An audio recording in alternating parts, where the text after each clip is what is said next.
Hi there, and thank you for joining me for the Parsha Shir. This week's Parsha Shir is sponsored by Aaron and Lillian Fuchs and Jason Fuchs in memory of Aaron's sister and Jason's aunt, Shendel Gutman. Shendel Gittel, Bas Chaim Shol Aleha Sholem, whose yahrzeit is on the 11th of Shvat. We're looking at Parshas Boy. I'm going to look at a beautiful piece from Darash Mordechai. Here's my set of Darash Mordechai. I'm so happy with it. I use it every week. Some really fantastic vertlach on the Parsha. I highly recommend that those who don't yet have this obtain this sefer. Of course, you have to be fluent in rabbinic Hebrew, but otherwise, I'm going to try and use as much of his material as I can on my shiurim.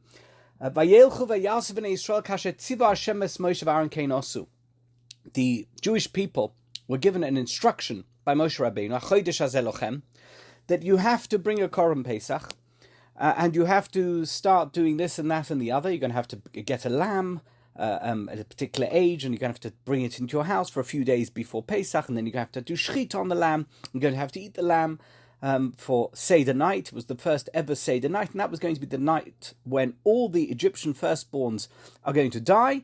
You are going to live because you have painted your doorposts and your lintels with the blood of the slaughtered lamb, and in that way God is going to know, as it were, of course he knows anyway, but he's going to know which houses are the houses of the Jewish people. He's going to pass over those homes. That's where the word Passover comes from. And he's going to only kill the firstborns in Egyptian homes.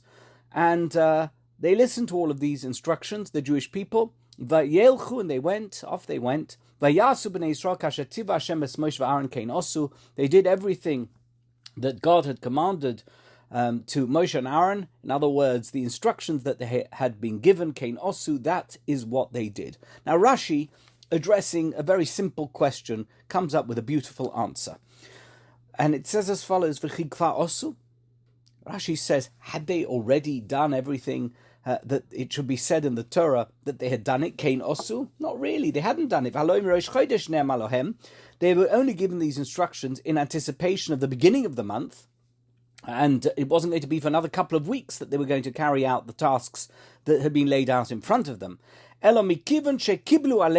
says Rashi, and he's of course quoting a Midrash, seeing as that they had accepted upon themselves the duties and responsibilities, and they had said that they were going to, or at least said to themselves, that they're going to discharge their duties and responsibilities and bring the Korban Pesach, it's as if they had already done the deeds. V'chein hu b'yalkut, and the Yalkut, the Midrash, says exactly this. Rashi is really condensing a Yalkut, a beautiful Yalkut, which says that if you have in mind to do something that you have been instructed to do, it's as if you've done it.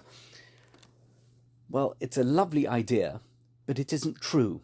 And this is really the heart of what the Darash Mordechai is going to be addressing in this piece, in this 4-page piece, which I'm going to try and get through in a good time as possible, so that I don't keep you for too long. But he addresses this question that the fact is they hadn't done it. They hadn't brought the Korban Pesach. They hadn't painted their lintels and their doorposts. They hadn't taken the lamb into their home, and yet the Pasuk says, Vayasu b'nei Yisrael kasher tziva Hashem kein osu. What are we talking about? They hadn't yet done it. So why are they being described as if they had? He explains it as follows. Kasher yishma musar chachomim v'amoichichim yakshiv v'yishma v'yichna v'yachze b'tshuva. Rabbeinu Yonah says that when a person listens to that which great people tell them, words of admonition, being told off a little bit, you're not doing things quite right, and you hear what the person who's telling you those things is saying, and you accept upon yourself that perhaps you haven't done things as you should have, and you're going to make things better, and you're going to do the right thing going forward. The yachzor b'tshuva, it's a form of teshuvah. V'yikabel b'libo kol divrei techochos, you accept into your heart all the different things that you have been told that you've been doing wrong. You accept it. You take the musar, and you take the punch on the nose, and you're willing to accept it. Shelo yigora dova midivreim, and in fact you say, all the things that they've said that I should do from now on and shouldn't do from now on. You take it upon yourself and say, that's exactly how I'm going to live my life going forward. For that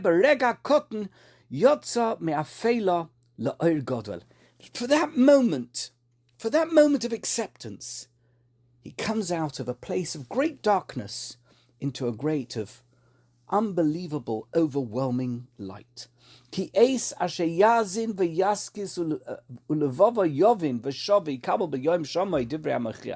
at that very moment, at that second, exactly at the moment when you take upon yourself, you accept all the things that you've been told, you listen carefully, and you don't just say to yourself, I've got nothing to do with this, I don't want to listen to any of it, but you actually goes to your heart, it cuts through, it penetrates into the core of your being. And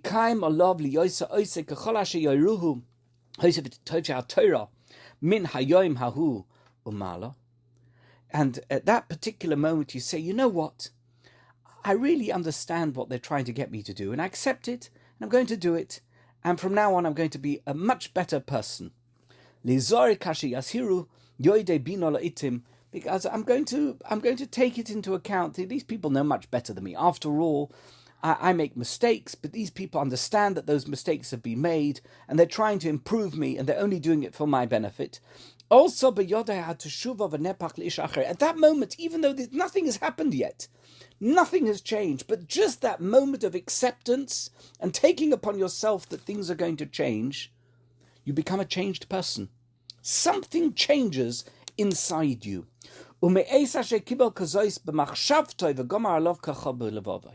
That moment when in your mind things have changed and you take upon yourself, having done nothing yet, but that you're going to do the thing that you're going to do,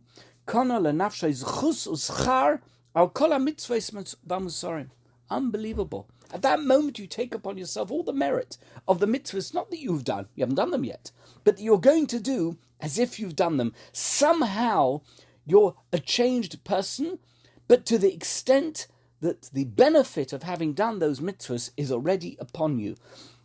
An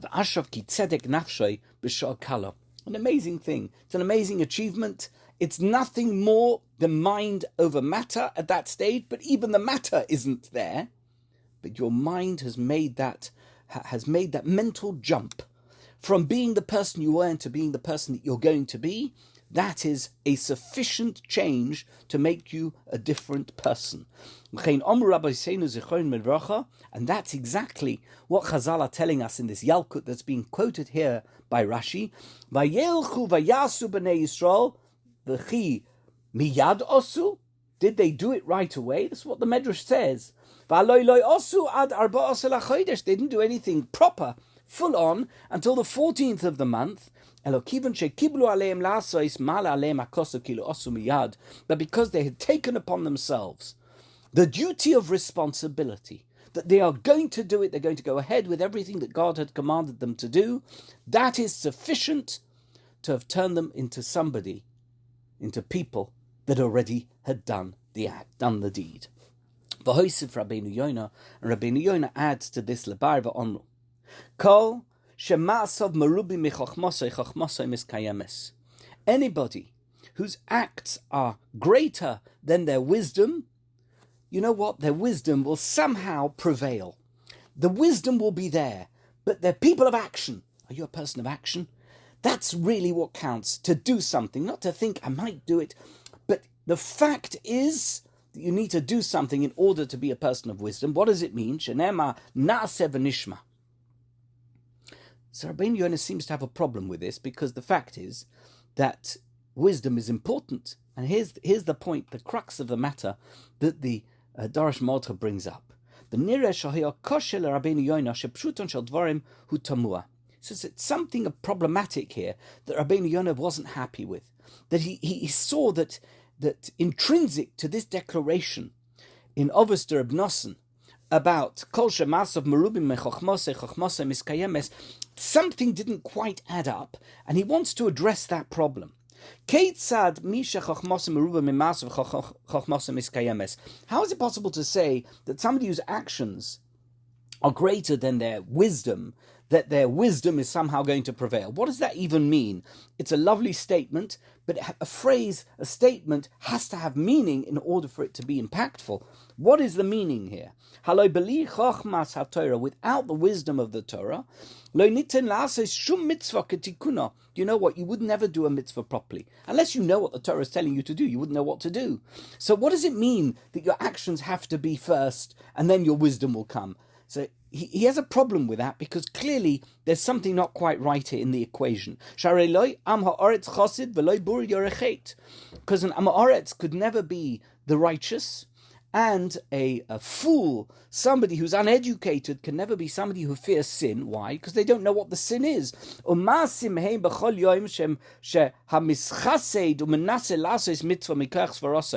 this is something that happens on a regular basis, that somebody wants to be righteous, wants to do the right thing, and he doesn't reach for a book, or he doesn't reach or he doesn't call for an expert. He just wants to do it based on his or her own logic. But you know what? If you're trying to keep mitzvahs, and you never look inside the Shulchan Aruch, which is the book which teaches you the way to keep the mitzvahs, or you never ask an expert on Shulchan Aruch how to keep a particular mitzvah, guess what? You're going to do the exact opposite of what the Shulchan Aruch tells you to do. That is standard. Don't expect that your way of working things out, that your logic, that the way that you understand the way things should be done is going to be parallel with that which is written in the Shulchan Aruch. And says the Darash Mordechai, this is something which I have experienced, something unfortunately I have encountered on too many occasions. Somebody who doesn't really know how to paskin halacha, doesn't really know what Jewish law is all about. You just say to him, what should I do in this particular situation? How should I make the bracha? We're dealing now in shul, we're doing every day hilchos brachas. What bracha should I make on this, or what bracha should I make first, or does this get included in the bracha that I've already made? You ask somebody the halacha. The person will answer you based on his own calculations as to what the halacha should be. But derech klal, generally speaking, says the Darash Mordechai, generally speaking, you can assume that the person is going to make a mistake and do exactly the opposite of that which is written in the book of Jewish law. In Cain, in which case, going back to the Mamar Chazal in office to Reb Nosson, how could we possibly suggest that your actions are greater than your wisdom, and they had come before the wisdom? It doesn't. The whole concept doesn't make sense. The equation doesn't work out. It sounds lovely, but it has no meaning because it doesn't make sense. In which case, Rabbi Dunner had to come up with an answer, and this is the answer he came up with.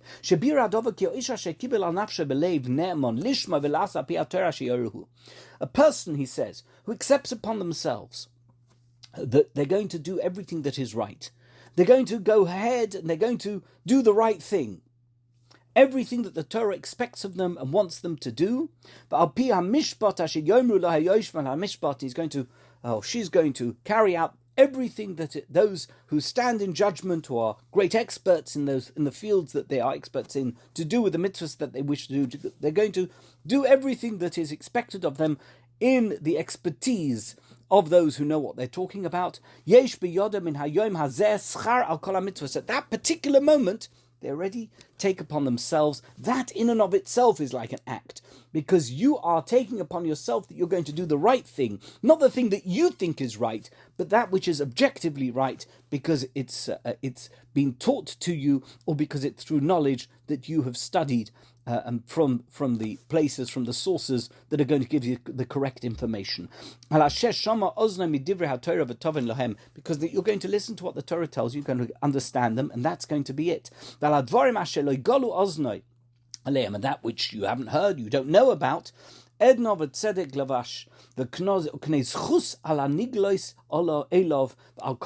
ne'elam me'enov. You get zchus for everything that you know, for everything that you don't know, but you're going to find out later. And at that particular point in time, the things that you know, you'll do. Things you don't know, you're going to discover, because you're going to seek out the information that will let you know what it is that you need to do. And you will learn, and you will become wiser, you will be knowledgeable based on all those who teach you and everything that you learn.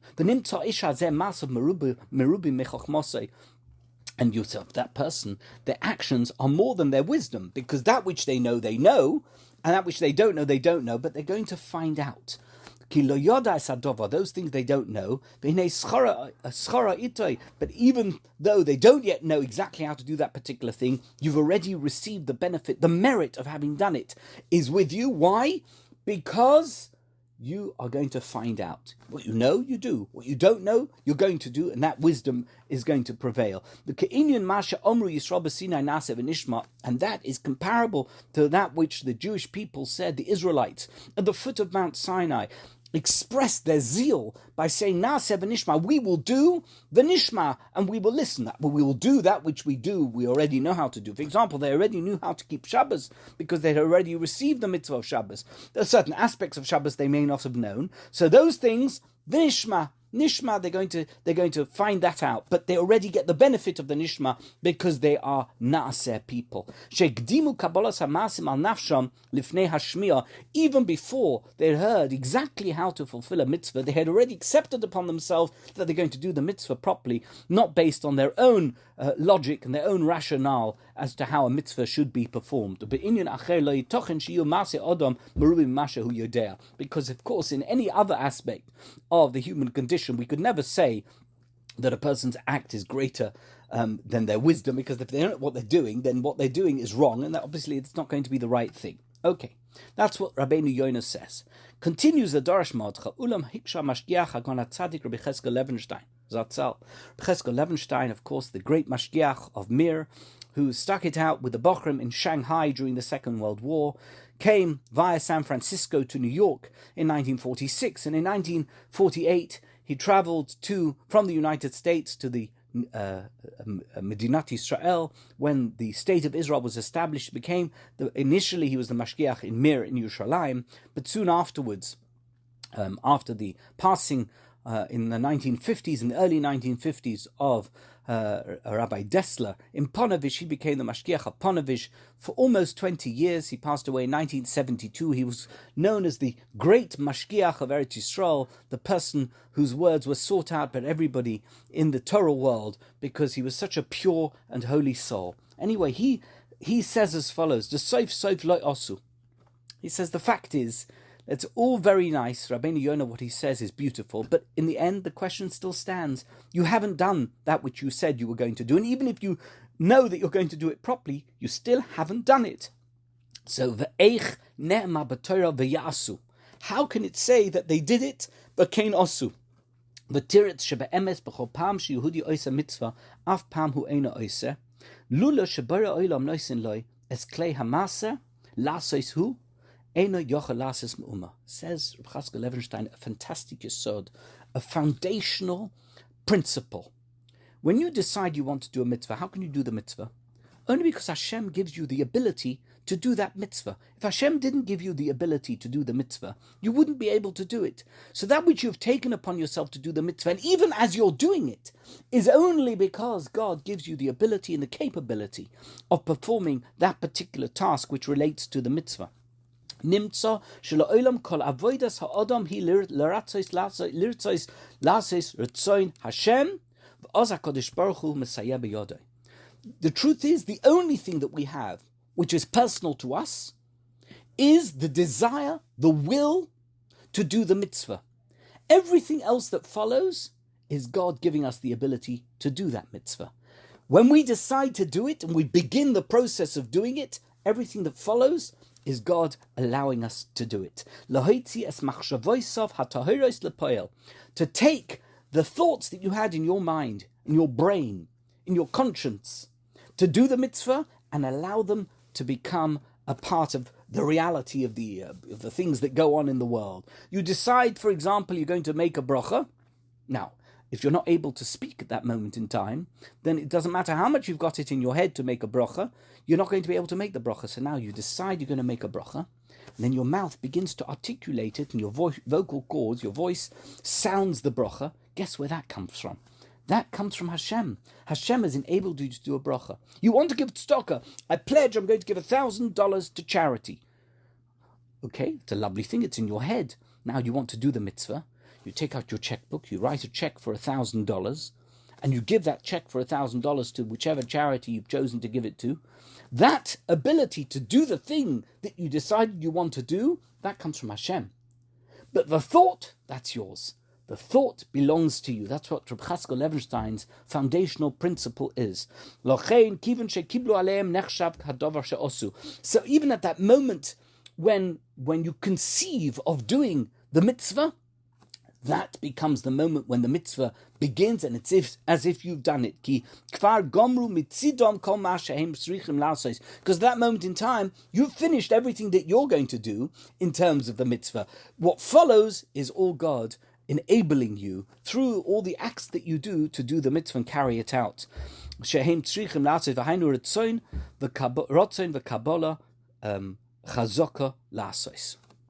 Okay, continues the Darash Mordechai. Ach hagom balasfas emes atzal hiksha kushonera. Sfas emes has what we would refer to in the Torah world a famous question. It's a very well known question on this week's parsha that the Sfas emes asks. He's not the only one to ask it. He's certainly not the only one to answer it. But the question is always reference to the Sfas emes. Meheichon lokchu bnei Yisrael es ha'oz v'ha'ometz lishchot es Elohei Mitzrayim le'eineihem. How did the Jewish people find the strength? How were they so brave, unbelievably brave, to take a god of Egypt? Think about it. A god of Egypt, the sheep, the lamb was a god of Egypt. I once wrote about it, and I actually put on the article a picture of an ancient mural, the hieroglyphics in Egypt, which shows the head of a lamb on a human body, the head of a sheep on a human body, and that was an Egyptian god. How did the Jewish people have the bravery, the courage to take that god of Egypt and to kill it? I mean, can you think of such a thing? It's inconceivable.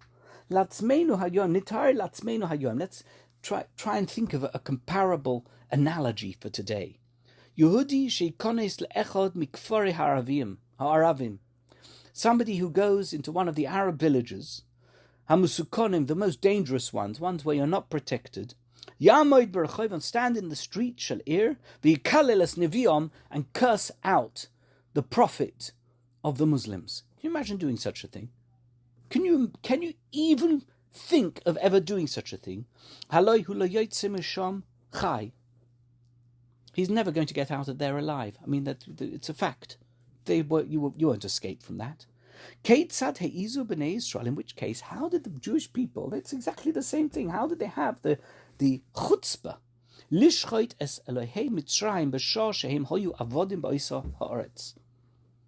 They were slaves in that land.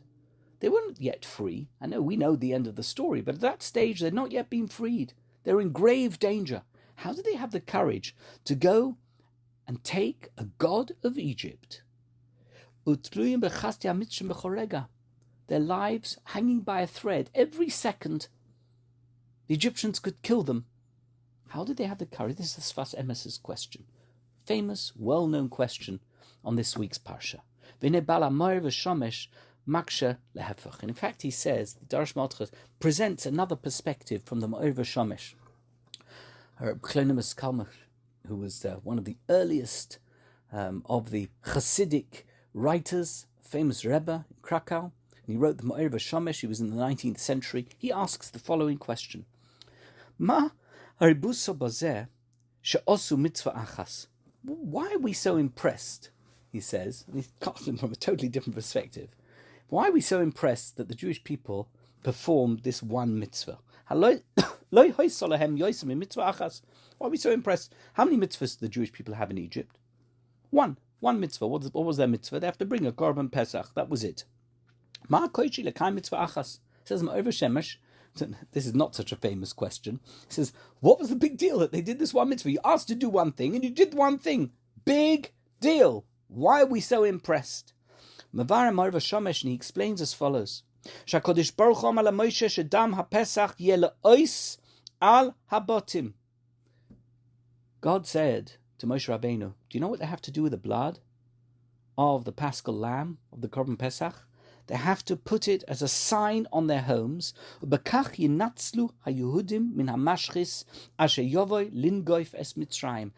how the Jewish people are going to be saved from the terrible plague and the affliction of the killing of the firstborn that's going to sweep over the entire country of Egypt. Everybody is going to be affected. How are they going to be saved? By painting blood on the doorposts. And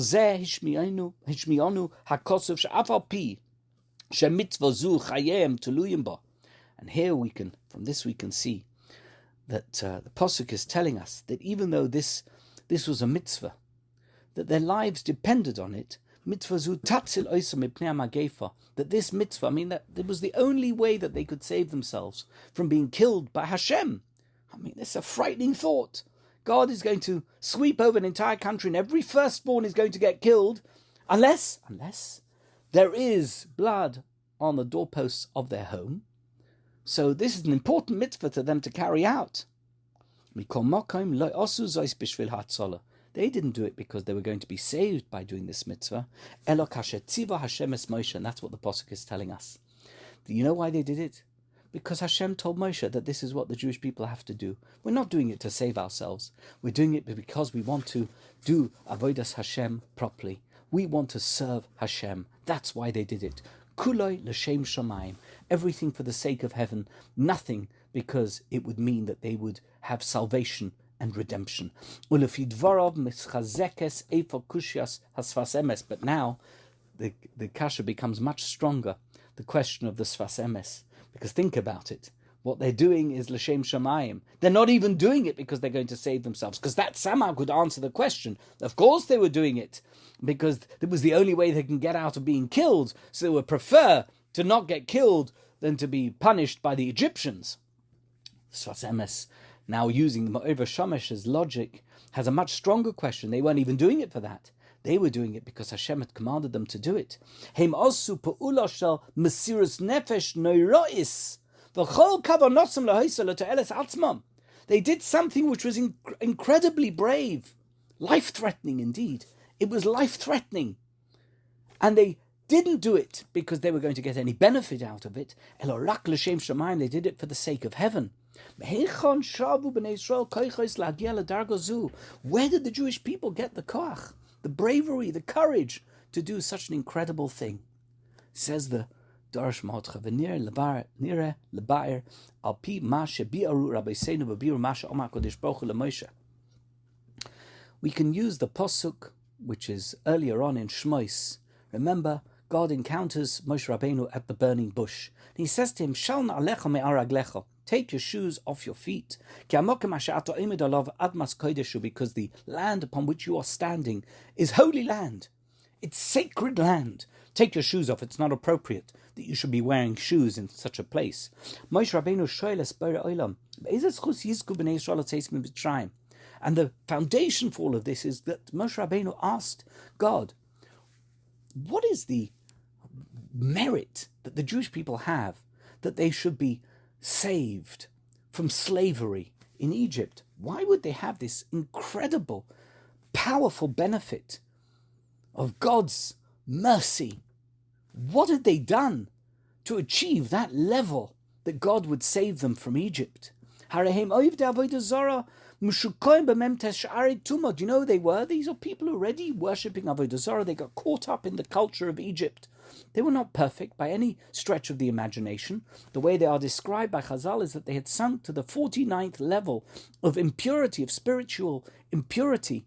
There's only one more level, the 50th. And if they got to the 50th, if they got beyond the 49th, then they weren't worthy of being saved. So they weren't great people. So why would God save them? And God answered him. beautiful piece. He says, Shal na'alecha me'araglecha. Take your shoes off. Take your shoes off. Because the land on which you are standing, it's sacred. It's holy land. What does he mean? Da'alecha. You need to know. Ein b'nei Yisrael k'sha'ar umos. The Jewish people are not like other people. They're not like other nations. Mokoim tzmichosam him admas kodesh. Do you know where they come from? Do you know where they emanate from? They emanate from sacred soil. Me ha'avos hakadoshim. Their roots are in the holy patriarchs, the holy forefathers. Asher hinchilu lahem. Those patriarchs planted for them in the soil, as it were, koiches nefesh, incredible spiritual powers, pnimiim, internal to them. You can't explain it. You inherited it through genetics as a Jewish person. Shehem bivchina ahava mesuteres. Fact is, the Jewish people are not operating on their own. They're not independent of their past. They have inherited their past. They have parents, grandparents, great-grandparents, ancestors stretching all the way back to Abraham, Isaac, and Jacob, Avraham Avinu, Yitzchak Avinu, Yaakov Avinu, incredible people, sacred soil. You are the offshoots. You are the plants that have grown out of sacred earth, sacred soil. And even though externally, as it were, they are idol worshippers, they are profane in every respect. Avo belibam penima, in the innermost heart. Nimtza oisa ikar sheshasal bahem Avram Avinu. Let's be clear. That innermost element of a Jew contains within the spark and the spirit that was implanted into them by Avram Avinu, by Abraham. Ha'emunah mepa'emes bekirbam.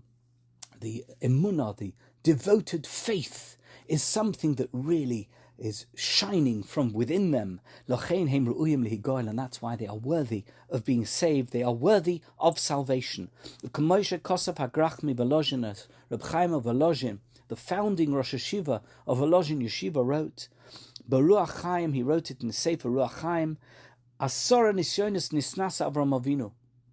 The Pasuk, the Mishnah says that Avraham Avinu, Abraham, our father, went through 10 tests. Kan Omar Avraham Avinu. The Mishnah uses the phrase Avraham Avinu, or the title Avinu to Avraham at that particular moment. But earlier on, when talking about the different generations that began, the Mishnah goes through the different generations. Le'el Omar minoyach va'ad Avraham v'lo Omar Avinu. That stage it just says Noach until Avraham, that there were 10 generations, but it doesn't say that Avraham at that stage is Avraham Avinu. But when it talks about the tests, it refers to Avraham as Avraham Avinu. Yirtze boseh al pi mashe kosuv mishalech betumoy tzadik ashrei bonav achrov. If a tzaddik goes in his perfection and is doing that which a tzaddik does, then happy are his descendants after him. Ki kama midois sha tzaddik torach v'yogea lasigam. Because all of the different attributes, character traits that a person works on, that a great righteous person works on, do you know what? Levonov achrov hema keteva mutva uvektsas yagia lozeh. Unbelievable. If your fathers and grandfathers put effort and energy into building a certain type of personality and personality trait within them, guess what? You're not going to have to work so hard to get there, because you have it. It's already in your genes. You've already inherited that ability from your father, your grandfather, and for us as Jews, all the way back to Avraham Avinu.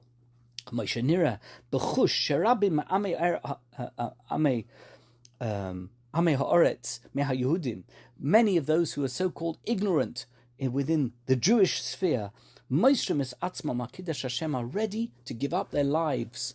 Unbelievable. We're seeing it now in the war in Gaza. People who have no connection to Yiddishkeit, no connection to their Jewish faith, are willing to sacrifice their lives for the Jewish spirit. They're not running away. I remember last year in 2022 in Ukraine, when the war began, all the men of age, that could be conscripted into the Ukrainian army were trying to escape, trying to get out of Ukraine. Even people who were so-called very patriotic, they were trying to run away, and they were being stopped at the border by the Ukrainian border police. And of course, they didn't want to go to war. They were scared of dying. It makes perfect sense.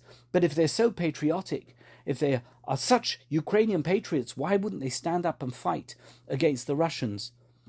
Do you know what? I've not heard of one person from the Miluim who has the duty and obligation to fight in Eretz Yisrael because they live in Israel, who's run away, who's escaped that obligation and found some alternative place to be while the war rages in Gaza. Do you know where that comes from? That comes from the 10 tests of Avram Avinu. That ability to do something which somehow you know nothing about. You've never worked on it. Nobody there, of the people who are not connected to their Judaism may not even know about Avram Avinu. But somehow it's easier. It's been genetically transmitted to them that they can have this ability to give up their lives and to risk their lives. That's the way to really put it. To risk their lives for the sake of the Jewish people and for the sake of Eretz Yisrael.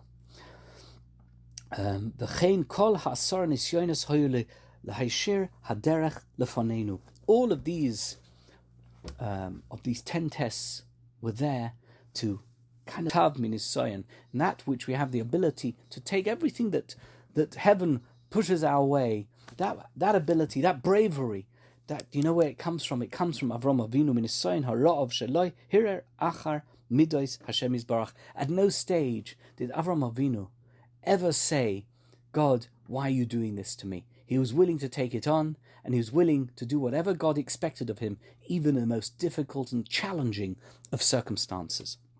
Bekach bier hamagid midubna es bakoshasenu. And from this idea, the Dubna Magid explains our request that we say during Slichus. What do we say? Mishar Avram Avinu b'Har Moriah hu ya'anenu. He who answered Avram Avinu at the Mount Moriah, that was at the Akedah, he should answer us. Avram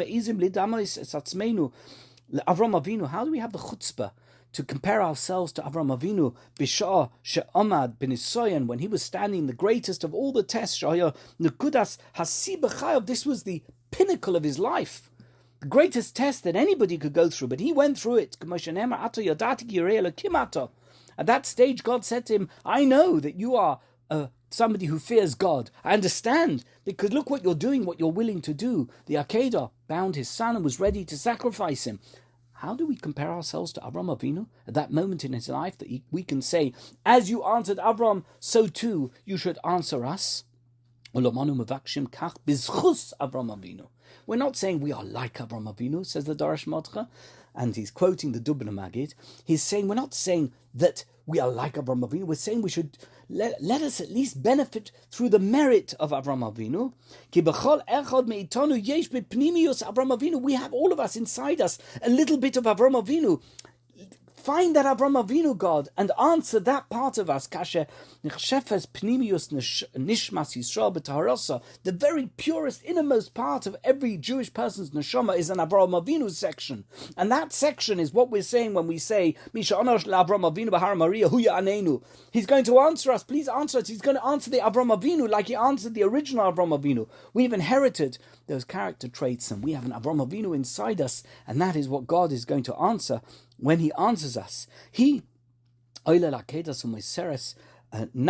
l'Hashem Yisbarach b'li shum pikpuk. That part of us is willing to do anything for Judaism, for our faith, for the Jewish people, for the Holy Land, and everything. And that's what we are saying when we say Mishon ala Avram Avinu b'Har Moriah yanenu. That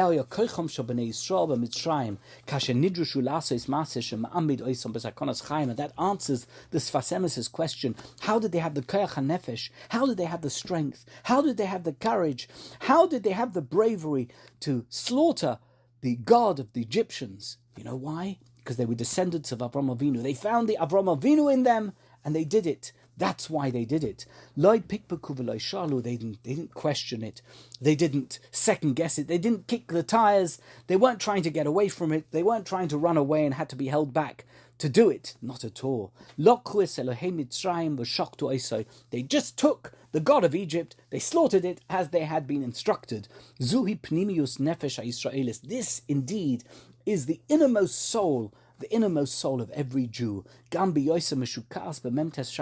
Even if they have sunk as low as the 49th level of ritual impurity. They're totally non-spiritual. They're not connected. They're atheists.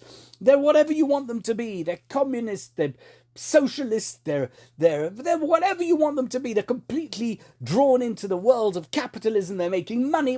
Every aspect that you can imagine of the impurities that can infect a person's personality and character has somehow implanted itself into the Jew. Nevertheless, deep within that Jew is the soul of Avraham Avinu, the soul of someone who can withstand every test and is willing to take any risk for the sake of God and for the sake of the Jewish people.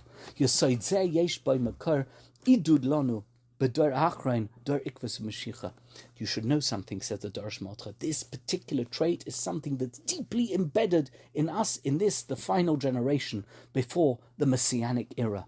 Asher pa'omim rabbis anu margishim ki avdu sichuyenu ve'efes shivrenu lezakos legeula nechama Yisrael. We think sometimes to ourselves, on what basis is God ever going to redeem us? On what basis could we ever believe that the Mashiach is going to come and the Messianic era is going to be upon us? What benefit, what merit do we have to be worthy of such a great end to the Jewish story?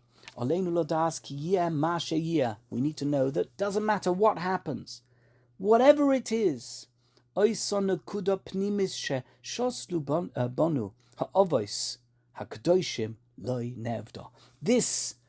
pintalayid that is based on the strength and the character of our forefathers and our ancestors is something that's so deeply embedded inside us that will come to the rescue, that is coming to the rescue to make sure that we can get the benefit of whatever it is that God is going to grant us in this, the end of days. Durag,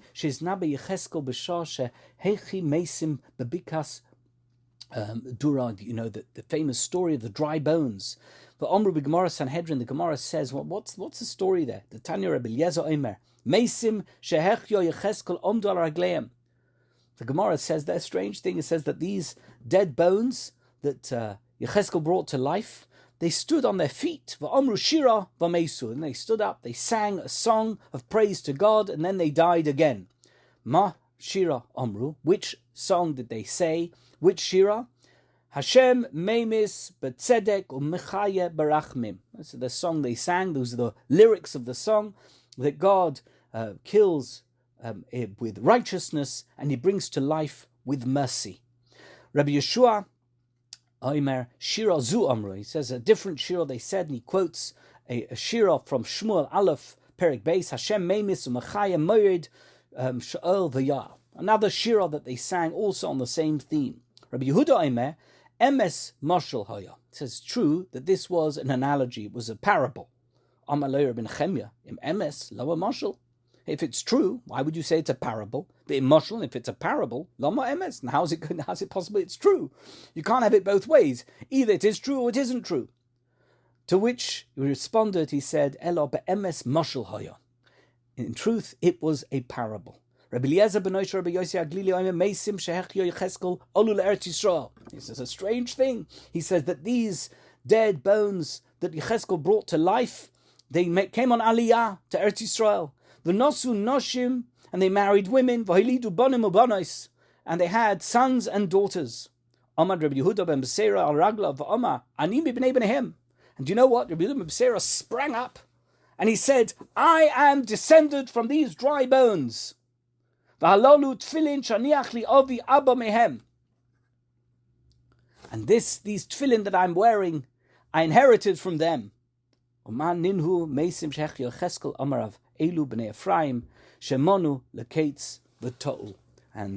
the final piece of the Gemara is, who were these Mesim? Who were these dead people that Yecheskel brought back to life? These are the descendants of Ephraim, the children of Ephraim, who tried to bring forward the end of days, and they made a mistake, and that's why they died.